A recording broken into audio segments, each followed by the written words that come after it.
Hello and welcome to a brand new episode of Battle Cry, the only show that gets you up close with India's warriors, weapons and how this country fights. If there was one big headline in Indian defense this last week, it was of course the arrival of India's first Rafale jets, a story that has generated enormous interest, controversy and questions. And that's why it's our spotlight story on Battle Cry this week.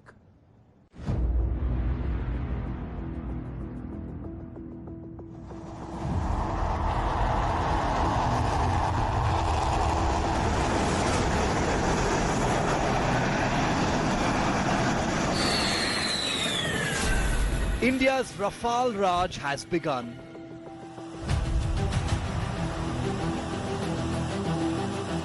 Indian naval warship Delta 63. Welcome to the Indian Ocean. May you touch the sky with glory. Happy landings. Delta 63, Arrow Leader. Wish you fair winds. Happy hunting over and out. National welcome for 5 jets.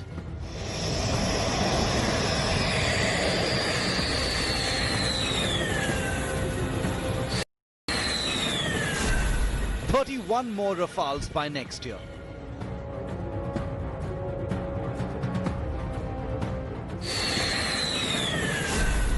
But are these true game changers?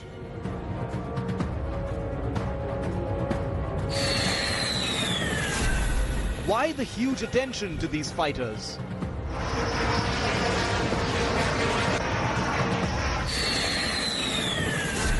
And what does India plan with them?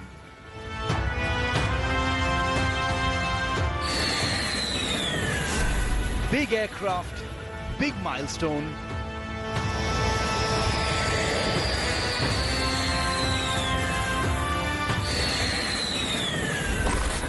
And the big story on Battle Cry.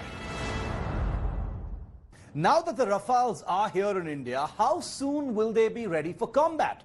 Well, first of all, it isn't as easy as plug and play. These things do take time. So far from the chest beating that you'll probably see on social media, we tell you here on Battle Cry what goes into getting these jets ready for battle and why it's an intricate and meticulous job that simply cannot be compromised.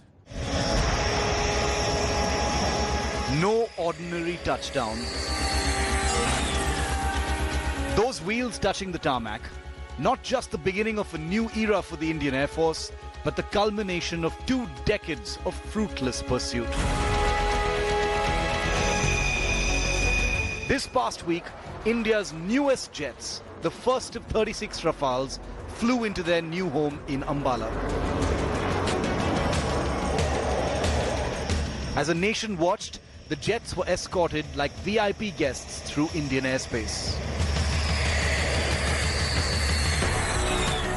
The proud pilots welcomed home by none other than the Chief of Air Staff.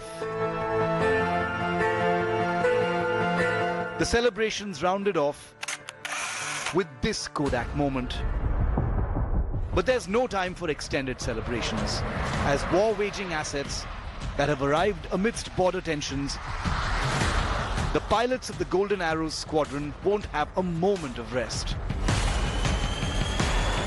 Over the next few weeks, the Rafales will be back in the air with all efforts aimed at getting the fighters combat ready and operational.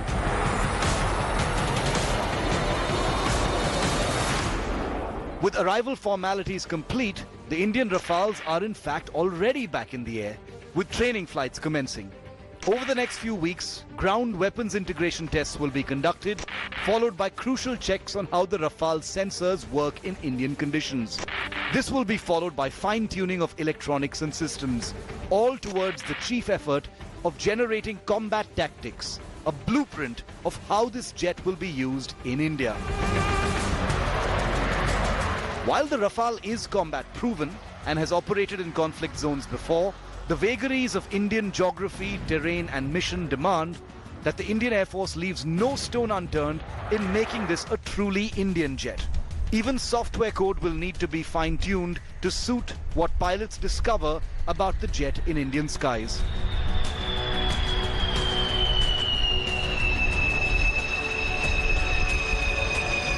While the Rafale's game-changing weapons don't need actual testing in India, technicians will need practice integrating them with the aircraft. And as India Today has already reported, the jets don't need to operate from Ladakh for now, since their combat radius and weapons range places far more than just the China border within reach. The Raj of the Rafale has begun, and the new jet's pilots don't have a moment to lose. Bureau Report, India Today. The arrival of the Rafales was an unusual media story. Enormous wall-to-wall coverage and massive viewership. But it wasn't just the jets that made the story, of course, but the pilots who did that heavy lifting. They brought the jets home, and they will now work around the clock to get their brand new birds fighting fit. Meet India's first Rafale squadron pilots. Flying Tigers. Their roaring touchdown. Meet the IAF pilots who flew in the lethal Rafales. Group Captain Harkirat Singh, Wing Commander M.K. Singh, Wing Commander Abhishek Tripathi, Group Captain Rohit Kataria, Wing Commander Sidhu, Wing Commander Manish, and Wing Commander Arun flew the Rafale down from France. This proud team is led by Group Captain Harkirat Singh, the commanding officer of the 17th Squadron, also the Golden Arrows at Ambala Air Base, which the Rafales will be part of. A decorated officer awarded the Shaurya Chakra for his feat in 2008 when, during an emergency, he not only saved his aircraft but also ensured no lives were lost. Commissioned in 2001, Group Captain Singh will be the first commanding officer of the new Rafale squadron. Air Commodore Hilal Ahmad Rathar from Anantnag in Kashmir played a key role in the quick delivery of the first batch of Rafale jets and their weaponizing. He is also India's air attaché to France. Kashmir के लिए, जम्मू के लिए, लद्दाख के लिए या पूरे हिंदुस्तान के लिए ये फख्र का दिन है। जो तमन्नाएं उनके वालिद साहब की, उनके फैमिली में तमन्नाएं थी, उन्होंने आज पूरा किया। Wing Commander Abhishek Tripathi belongs to Jalore in Rajasthan. An NDA graduate, he joined the IAF in 2001 as a flying officer. हम लोगों को तो इतना बढ़िया महसूस हो रहा है कि जो कुछ कहा नहीं जा सकता है। हम लोग खुशी का, हमारे लोगों खुशी का कोई ठिकाना नहीं है। क्या हमारा भतीजा यहाँ पे पहुँचा है, सारा देश उसको देख रहा है, सारी दुनिया उसको देख रही है। Group Captain Rohit Kataria's grandfather was emotional when he saw his grandson flying the Rafales home. Rafale विमान उड़ा के लेके आ रहा है, कैसा फील हो रहा है आपको?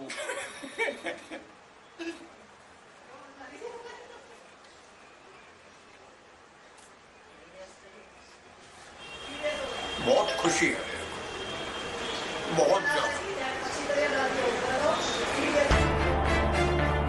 Wing Commander Manish Singh is also a product of the NDA. He joined the Indian Air Force in 2003. कितना खुशी है आपको? अब दुनिया को खुशी है तो हमको क्या पूछना है? A historic arrival for the nation's safer future. Bureau Report, India Today.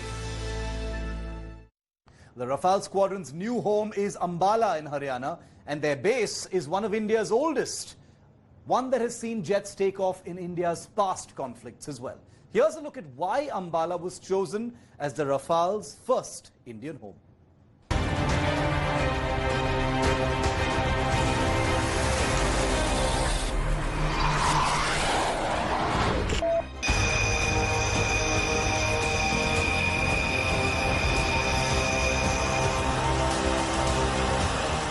The new flies into the old. India's vintage airbase receives the most modern French fighters.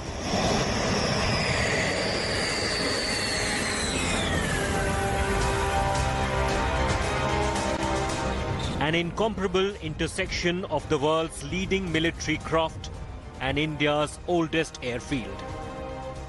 Ambala का इम्पोर्टेंस बढ़ गया है जब 1979 ये कोइंसिडेंस है, जुलाई 27 को पहला जैगुआर वहाँ लैंड किया 41 इयर्स बैक, और मैं वहाँ था उस टाइम इसलिए कि मैं पहला स्क्वाड्रन जैगुआर में था।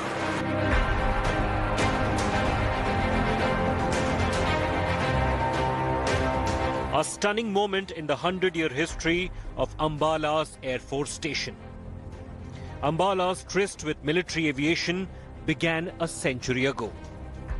Back in 1919, an unpaved strip catered to a fleet of World War I Bristol fighter planes. 3 years later, the Ambala Air Base became the headquarters of Britain's Royal Air Force's India Command. Post-independence, this facility was attacked twice by Pakistan. Infrastructure बहुत सारे हैं अम्बाला में, इसलिए कि Jaguars वहीं आ गया था। अभी जैगुआर्स का वहाँ कितना साल हो गया? 40 साल।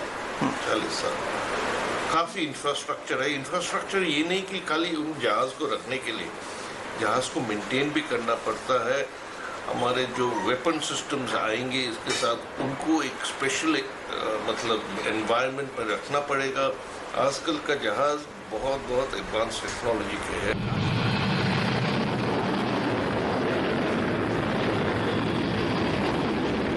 A testament to two full-blown wars in the Asian subcontinent in 1965 and 1971.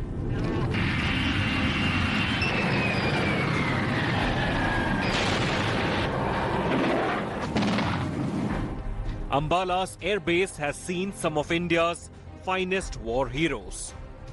In British India, then Flight Lieutenant Subrata Mukherjee became the first Indian officer to command a squadron here. The officer took over as Commander-in-Chief of the Indian Air Force in 1954. Then a group captain, Marshal of the Indian Air Force, Rajnath Singh, took command of the Ambala Air Base immediately after independence. Flying officer Nirmaljit Singh Sekho served with the number 18 squadron at Ambala during the 1971 war with Pakistan. He was posthumously honored with the highest gallantry award, the Paramveer Chakra, for his heroic air combat with enemy fighters at Srinagar.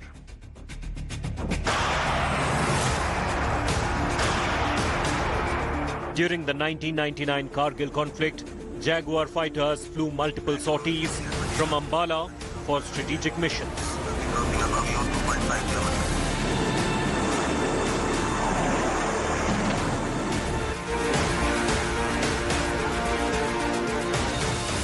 Ten months ago, then IAF Chief B.S. Dhanova resurrected the 17th Squadron, which he himself commanded during the Kargil conflict.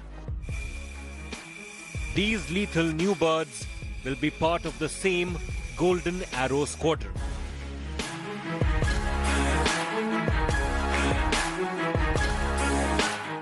The golden history of the Ambala Air Base will only get richer with the coming of the Rafale. And there are various reasons that have prompted the Indian Air Force to make this the operational base for India's newest military induction. Its strategic location ensures that it can launch operations quickly, be it at the western or the northern borders. And most importantly, its technical facilities, which also include a state-of-the-art air defense system, makes it the perfect home for Rafale. With camera person Anil Jaiswal, Abhishek Bhalla in Ambala for India Today. And finally, while the arrival of even more modern fighters is definitely something to cheer, one cannot ignore the fact that the Rafales are only the latest in India's virtually uninterrupted history of dependence on foreign fighters. A telling tale on the lack of self-reliance so far.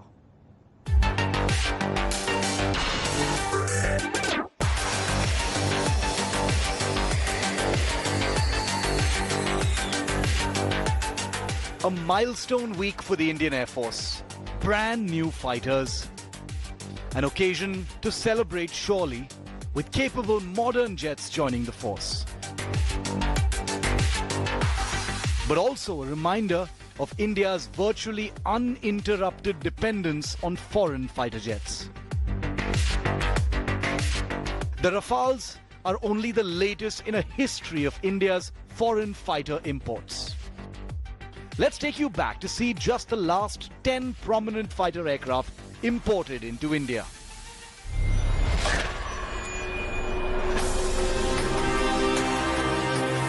One of independent India's first imported fighters was the French Ouragan, incidentally also built by the Rafale's maker Dassault. The Indian Air Force would operate a total of 104 of these fighter bombers and name them Tufani in Indian service. The jet would see action in the 1965 Indo-Pak War as well.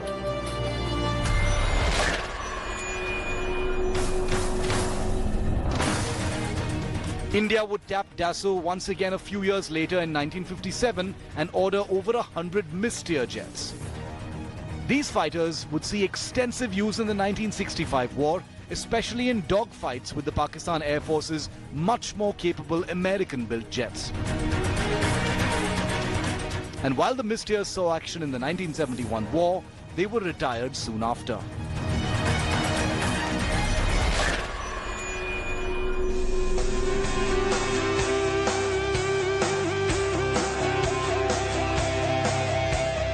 The British Folland Gnat, a compact, feisty little aircraft, would be India's next big foreign acquisition. The jet is credited by many as having shot down as many as 7 Pakistan aircraft jets during the 1965 war. The Gnat would go on to perform in stellar fashion during the 71 war, especially the Battle of Boira over then Bangladesh. So beloved was the Gnat that a version of it would be licensed built by HAL and named Ajit.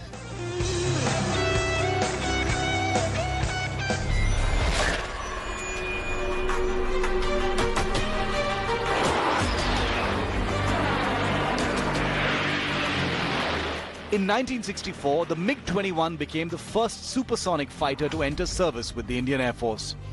Even though inductions happened on time, limited training meant that the jet had to sit out the 1965 war, but did see action in the 1971 operations.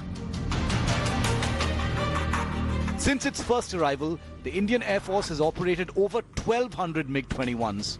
The sheer numbers and flight hours partially translating into a commensurate number of accidents and giving it the infamous flying coffin reputation. Over 150 of these jets remain in service and are the oldest fighter aircraft in the Indian Air Force.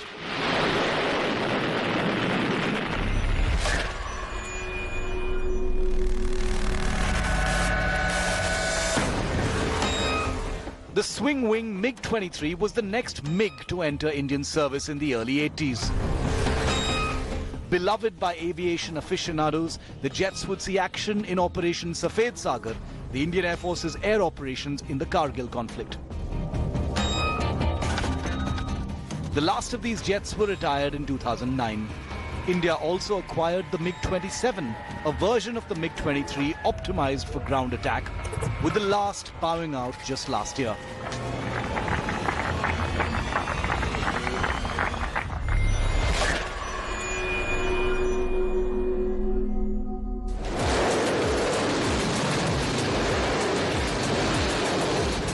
Easily one of the most adaptable fighters ever built, India acquired a fleet of Sea Harrier jump jets from Britain for the Indian Navy in 1983. The aircraft, notable for their ability to land vertically and therefore operate off small aircraft carriers, made them a perfect fit for the Indian Navy's INS Virat. The jets would be upgraded with new weapons and sensors until their retirement and replacement with conventional carrier-based jets.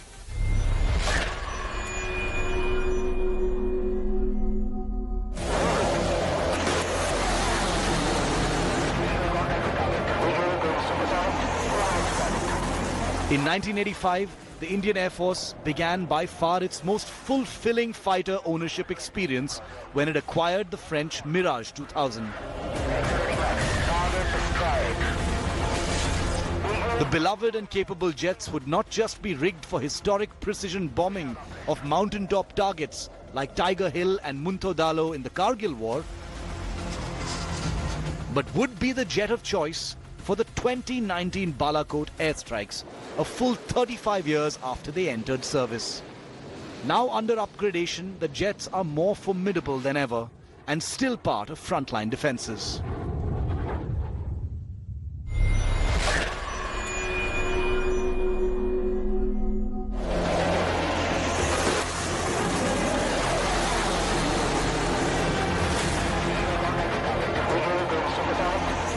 Around the same time, the Indian Air Force would buy another MiG, this time the MiG-29. An agile and reputed air defense fighter, the MiG-29 would go on to become a formidable new member of the fleet. With an upgrade program making them even more capable and giving them a crucial strike capability, the Indian Navy too opted for this type, with MiG-29K carrier-based fighters entering service in the 2000s. The MiG-29 is one of the fighter types conducting combat patrols over Ladakh amidst the current tensions. And India is also in the process of ordering 21 more of these jets from Russia.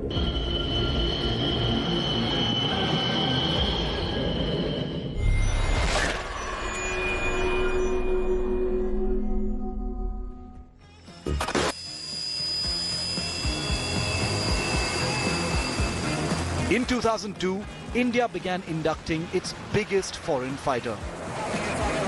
Not just in terms of sheer size, but also in terms of current numbers. The Sukhoi Su-30 MKI is now one of the Indian Air Force's most recognizable and visible jets. A permanent fixture at Republic Day flypasts and a marvelous sight at air demonstrations around the country. It was a pair of these jets that was seen escorting India's brand new Rafales through Indian airspace when they arrived a few days ago.